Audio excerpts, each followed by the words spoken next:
Na aula anterior, o que nós vimos? Nós vimos as etapas dos estudos estatísticos, que é preciso levantar problema, apresentar as variáveis, a coleta de dados, organizar os dados, interpretá-los, certo?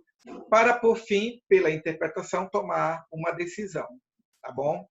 Aí nós vimos o seguinte, nós vimos que a estatística ela pode ser colocada de duas formas, né? Ela pode ser uma estatística denominada uma estatística descritiva.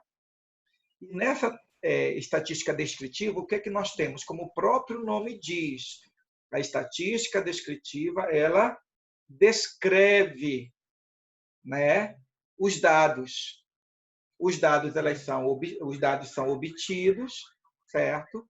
E a partir desses dados obtidos, o estatístico, a pessoa que está fazendo a pesquisa, ela vai fazer uma apresentação deles. Essa apresentação, né, pode ser de várias formas, como nós vimos aqui. Ó, no caso que nós vimos na aula, foi o caso da questão do coronavírus. Houve todo um sistema de sintomas apresentados, né? Outros possíveis sintomas. Todos esses dados eles foram coletados, né?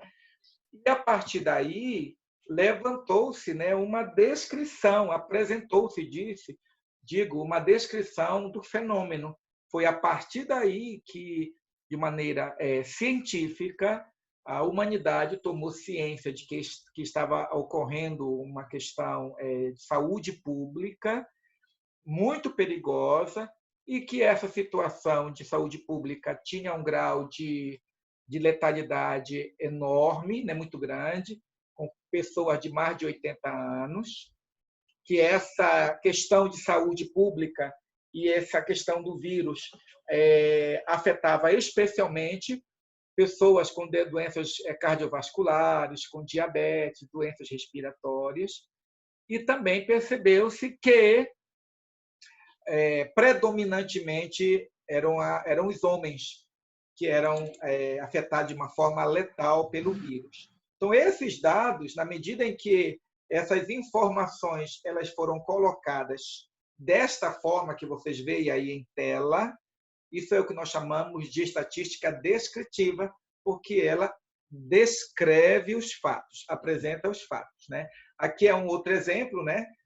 Como a estatística descritiva ela apresenta o fenômeno, certo? Então, aqui nós temos, de maneira geral, é possível você, por esse dado aqui, por essa imagem, perceber como é que, pelo menos há um mês atrás, mais ou menos, 5 de abril de 2020, 5 de abril, certo? Quer dizer, aproximadamente há um mês atrás, como o coronavírus se desenvolveu nos 4 cantos da Terra. E é possível perceber aqui, ó, no Brasil, apenas aqui. Ó. Já nos outros hoje, nós sabemos que em várias regiões do Brasil, em São Paulo especialmente, né, existe uma frequência considerável de pessoas infectadas ou que estão com o problema do coronavírus, certo? Então, esse mapa aqui, né, esse mapa é um mapa que representa a estatística descritiva. Continuando, gente, novamente, é descritiva porque apresenta aqui, né, o avanço, né, da questão do coronavírus. Aqui é também descritivo, porque nós temos aqui a região norte, a região nordeste, a região sudeste, o centro-oeste, o sul. Aqui está descrito exatamente o que foi convidado, os que foram confirmados, os óbitos. Então, aqui, certo? Isso aqui é no dia 5/4, 5 de abril. Nós estamos em maio, né? Nós estamos em maio. Hoje é dia 4 de maio. 4 de maio. Amanhã fará um mês no qual esses dados foram apresentados, certo? Em coletiva, pelo Ministério da Saúde. Então, esses dados descreve o que ocorreu há um mês atrás. E é possível ter uma síntese para percebermos como é que essa enfermidade estava se desenvolvendo. Novamente, descritiva. E aí nós temos também a estatística inferencial. A estatística inferencial ela é a utilização dos dados obtidos por meio da estatística descritiva. Isto é a interpretação, seja ela uma estimativa ou uma hipótese, sobre eventos prováveis, fundamentado nas características dos dados. Ou seja, a estatística inferencial ela é decorrente exatamente daquilo que a estatística descritiva ela aponta. Ou seja, quem vai estudar um fenômeno vai olhar os números, vai olhar os gráficos. E, a partir desses gráficos, as pessoas elas podem fazer uma projeção do que pode ocorrer. Certo? Uma empresa pode ter uma perspectiva se vai ter mais lucro ou menos lucro. Uma empresa pode ter ciência, pode fazer uma projeção se os seus empregados tendem ou não, em determinado trabalho específico, adquirir ou não alguma síndrome, né, do pânico, algum quadro depressivo, como, por exemplo, nós sabemos que pessoas que trabalham com call center, né, com call center, digo, certo? Elas têm um índice considerável de depressão, né, porque se sentem pressionadas no trabalho que realizam. Várias pessoas em um espaço muito pequeno, trabalhando, a pressão da pessoa que telefona, né, reclamando de algum produto, certo? A pressão da pessoa que coordena aquele espaço, né, dizendo que aquela pessoa tem que tratar melhor o cliente, que tem que atender mais pessoas, certo? Então, tudo isso gera uma pressão psicológica. E, então, a partir daí, esses dados, que foram primeiramente dados descritivos, eles podem fazer uma projeção, até, em média, quantos anos uma pessoa que trabalha no call center consegue ficar de uma maneira estável, emocionalmente estável. Eu me lembro de uma amiga minha que ela dizia assim para mim: Israel, das minhas colegas que trabalharam comigo, eu percebi, ela falando, né? Eu percebi que em média de 3 anos, né? Ela trabalhou na Oi, né? Em média de 3 anos, as pessoas saíam porque não aguentavam o batente, né? As características do trabalho. E geralmente elas saíam, né, depressivas, muito opressas, sentiam que aquele trabalho era um trabalho desgastante. Então, em termos gerais, quem trabalha com call center sabe que tem essas especificidades. Então, a partir desses dados, que da estatística descritiva, uma pessoa pode ter uma projeção do que pode ocorrer, né? E aí nós colocamos a respeito do coronavírus, né, os exemplos aí, e aí nós percebemos a ideia de uma projeção, a estatística probabilística. A estatística probabilística é aquilo que aponta para um certo grau de incerteza, né? Mas aponta para um futuro possível. É possível, há uma probabilidade de isto ocorrer. Aí nós vimos o caso do coronavírus, que ocorreram em vários países. É claro que esses dados são dados que já estão defasados, né? Porque foi há um mês atrás, né? Muita coisa ocorreu. Mas, a partir daí, é possível perceber, né? O desenvolvimento dessa doença em vários países. A pergunta que se fazia naquela época, e que ainda se faz hoje, era qual a probabilidade da enfermidade desenvolver nos mesmos moldes dos Estados Unidos, dos mesmos moldes da Itália, certo? Países que foram afetados de uma forma muito dura pelo coronavírus, né? Só que essa é uma questão que não é uma questão meramente matemática, né? Uma regra de 3 simples. Não. Por que não é uma regra de 3 simples? Porque tem vários fatores que interferem no processo de desenvolvimento dessa doença, né? Se a população é mais em termos de desenvolvimento e de letalidade, porque são duas coisas distintas. Então, nós sabemos que na Itália muitas pessoas morreram, certo? Nos Estados Unidos, muitas pessoas morreram também, certo? Ou estão morrendo, infelizmente. Mas cada país possui uma característica, ou várias características que têm a ver com o clima, tem a ver com a idade, com a qualidade da saúde dessas pessoas. Né? Nós sabemos que uma das características da população norte-americana é a obesidade, certo? Então, existe um número considerável da população norte-americana que é obesa. Isso interfere no quadro de óbitos do coronavírus? Sim, interfere, certo? Lá é frio, né? O Brasil já é tropical, é quente, isso vai interferir? Claro que interfere, isso está provado cientificamente, né? E isso quer dizer que no Brasil não teremos um pico muito enorme de mortes? Né? Não implica isso. A probabilidade, né, é o apontamento de uma possibilidade. Só que essas possibilidades elas também dependem de uma intervenção das políticas públicas, por uma política pública de isolamento das pessoas que estão no quadro de risco e assim por diante. Então, a estatística probabilística ela tem como finalidade, nesse sentido, então, de apontar um possível quadro a ser desenvolvido para que as pessoas, as empresas, as pessoas individualmente, ou também os governos, possam se preparar a partir dessa probabilidade, como nós temos acompanhado em vários estados no Brasil, foram construídos hospitais de campanha, certo?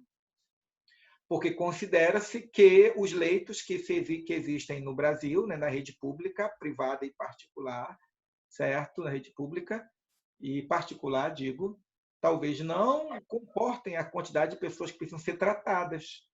E, por conta disso, de acordo com essa probabilidade de um pico muito elevado, o governo federal, estadual e municipal tem investido recursos financeiros para construir essas estruturas, que podem ou não ser usadas.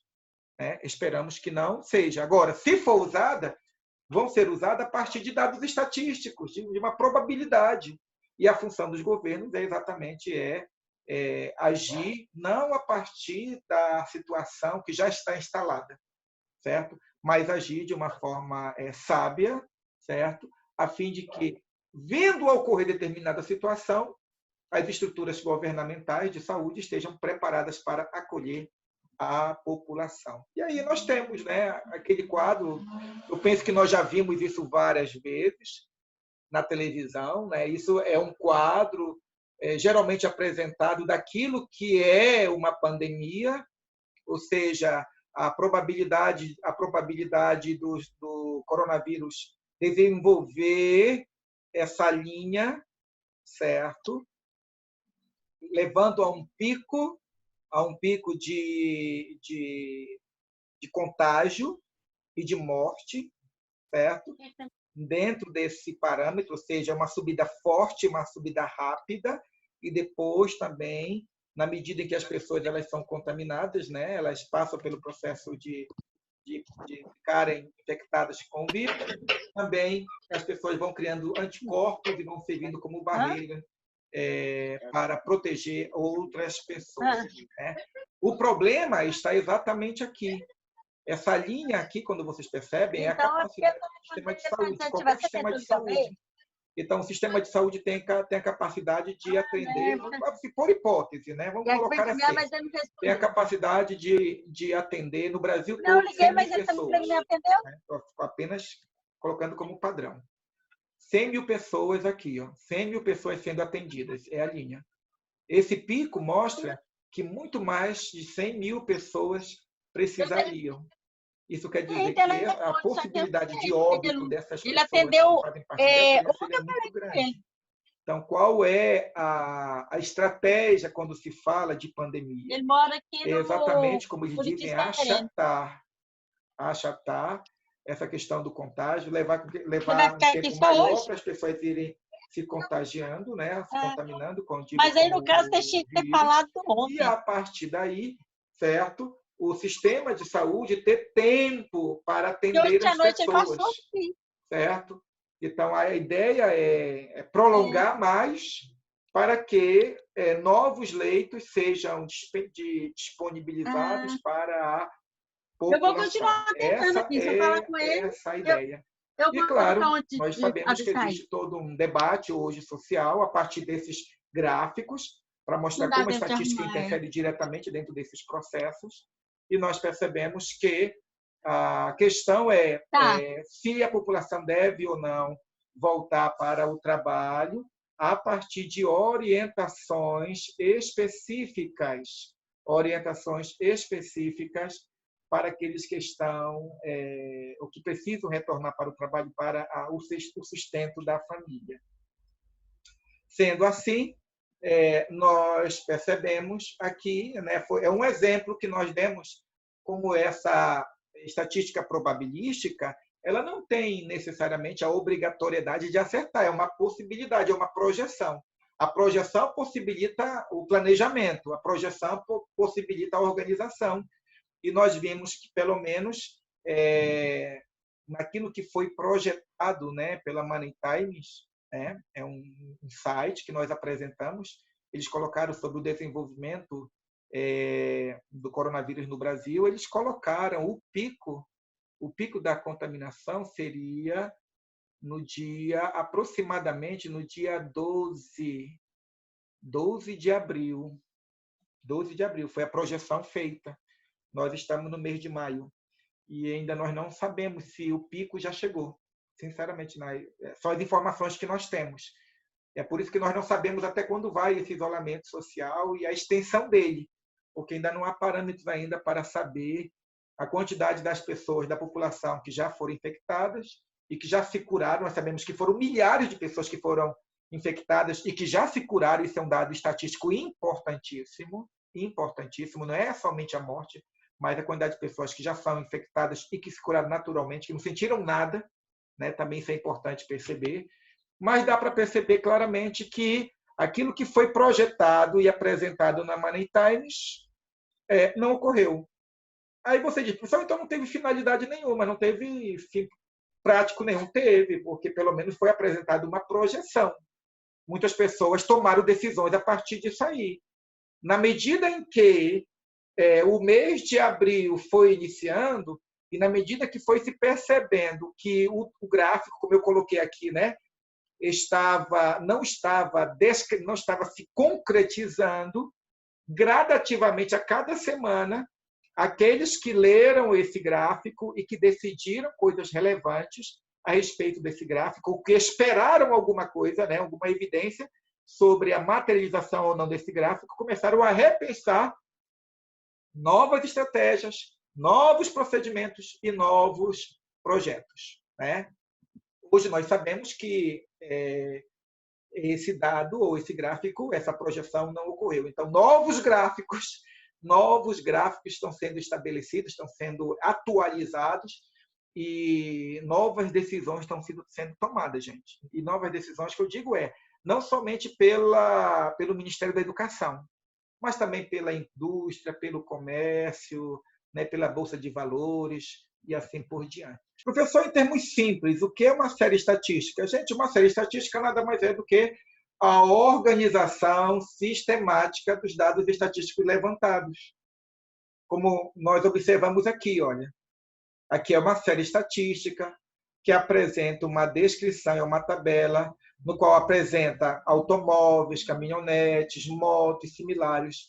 E aqui o número de veículos, né, da frota de Pernambuco. E aqui a variação em termos percentuais no valor venal entre 2015 e 2016. Ou seja, o valor dos veículos se aumentou ou se diminuiu, né? Então, é um fenômeno ligado ao mundo automobilístico, ao comércio de venda ou compra de automóveis. E essa realidade ela foi quantificada porque foi levantada a quantidade de automóveis, a quantidade de motos, né, a quantidade de caminhões. Foi diferenciado, não foram colocados apenas automóveis de maneira geral, foi colocado em categorias, dizendo, olha, existem caminhões, existe caminhonete, vamos colocar essas diferenças. E depois colocou as quantidades e depois a porcentagem. Então, isso que nós chamamos de séries estatísticas. Outras palavras, são tabelas. Né? Séries e tabelas, nesse sentido, né, estão no mesmo campo de compreensão. E essas séries estatísticas, como nós vimos, podem ser denominadas de acordo com as características, como série histórica ou temporal, e o próprio nome já indica. Na prova, né, é usar a lógica. Se eu estou falando de uma série histórica, história tem a ver com ano, com data. Se eu falo temporal, é de tempo, né, ano. Se eu falo de marcha, né, de marchar, quer dizer caminhar, né, caminhar para frente. Então, vamos tentar imaginar essa ideia, que a série histórica, temporal ou marcha, ela tem uma característica, ela coloca a ênfase exatamente dentro desse processo. Como determinado fenômeno desenvolveu-se na história, desenvolveu-se no tempo, desenvolveu-se nos dias, nos meses, nos anos ou nas décadas. Certo? Então, nós temos aqui o caso de sarampo. Certo? O fenômeno é o sarampo, mas o que foi estudado foi os casos de sarampo de 87 a 92. É um único fenômeno que foi estudado durante vários anos. Então, porque ele foi estudado nos anos, nós atribuímos a essa tabela, a essa série, o nome de série histórica, temporal ou marcha. Certo? Também nós temos a série chamada série geográfica. O nome já é autoelucidativo. Certo? Ele é autoconceitual. Se ela é geográfica, se ela é espacial, de espaço, né? De território, de localização, a ênfase está no quê? A ênfase está no local. O exemplo que eu coloco aqui, olha, é evasão escolar. A evasão escolar é o fenômeno. Mas o pesquisador ele quis saber como a evasão escolar desenvolveu-se nos estados de São Paulo, de Minas Gerais, de Alagoas, de Piauí e do Sergipe. Então, a ênfase é dada nas regiões. É claro que existe um fenômeno a ser pesquisado, mas o fenômeno está sendo pesquisado a partir de uma categoria muito simples. A categoria é os estados. Em quais estados a evasão se tornou mais evidente durante os anos. Tá bom? Muito bem. E observe aqui, ó, e está também no título, evasão escolar por estados. Por estados. Você vai dizer, professor, mas também tem anos aqui, tem 99 e 2000. Sim, mas a ênfase está nos estados. Tá bom? Aí nós temos a série estatística denominada específica ou categórica. Né? Específica ou categórica é porque tem a ver com um fenômeno em específico. Por exemplo, aqui ele fala, é uma pesquisa de campo que enfatiza o rebanho brasileiro em 92, o rebanho brasileiro. Certo? Então, aqui é um fenômeno a ser pesquisado. Então, esse fenômeno é bovino, é bubalino, equino, suíno, ovino, e assim por diante. Certo? Então, quando você estabelece, coloca uma série, quando você coloca uma tabela, né? E você coloca um fenômeno específico que está sendo descrito, esse chamado de série específica. Né? Quando falamos de série estatística conjugada, o que nós temos? Veja, conjugada. Né? Conjugada é quando você tem mais de um elemento sendo tratado. O exemplo que eu dou aqui é a série específica temporal. Certo? Ela é específica e ela é temporal. É específica porque diz respeito a um fenômeno. Ela é temporal porque ela está sendo descrita dentro de uma linha do tempo. Então, dados de alunos desistentes do município de São João. Qual é o fenômeno? Específico é a desistência, certo? É a desistência dos cursos. E, ao mesmo tempo, diz, é uma desistência que eu estou analisando de 2012 a 2016. Então, você colocou um elemento histórico, né, temporal, para analisar. O outro que nós colocamos é a série geográfica temporal. Na geográfica temporal, observem, o próprio nome já elucida, geográfica porque tem a ver com o espaço, né? Tem a ver com a geografia. Então, nós temos aqui os terminais telefônicos que existiam no norte, no nordeste, no sul, sudoeste e centro-oeste. Então, o fenômeno são os terminais, certo? E aí, o que nós temos? Nós temos duas questões aqui, específicas. Nós temos as regiões estabelecidas para o estudo, as regiões estabelecidas, e o tempo, de 91 a 93. E quando esses dois parâmetros estão colocados, né, conjugadamente, nós chamamos que esta série, nós afirmamos que esta série é uma série geográfica temporal, gente. E aí, nós vimos que existem os gráficos, né? Isso já está desde o início da aula, tá? Só que nós retomamos de maneira mais sistemática, né?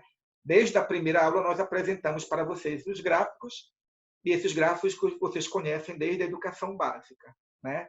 Então, existem os gráficos de colunas, e de colunas, qual é a característica? Porque eles estão na vertical, né? E eles descrevem, né, os fenômenos.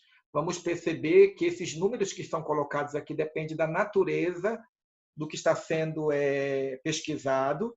Observe que todos os gráficos, todas as colunas, elas são do mesmo tamanho, cores diferentes, porque são elementos diferentes do mesmo fenômeno.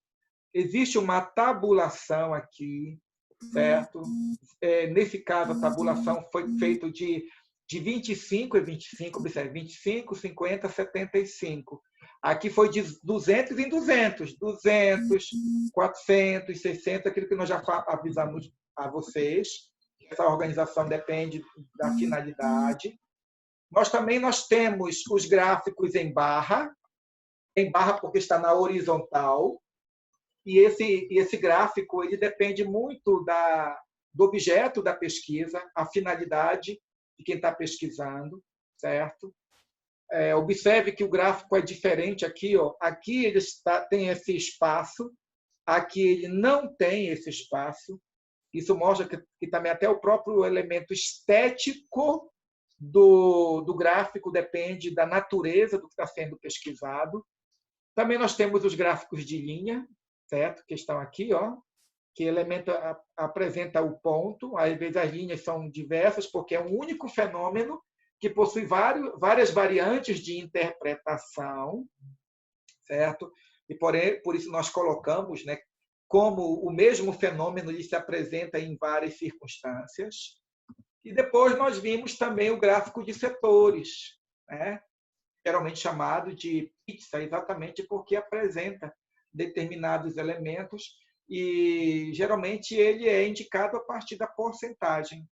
E esse gráfico de setores também, o uso dele depende muito da intencionalidade daquele que vai apresentar os dados.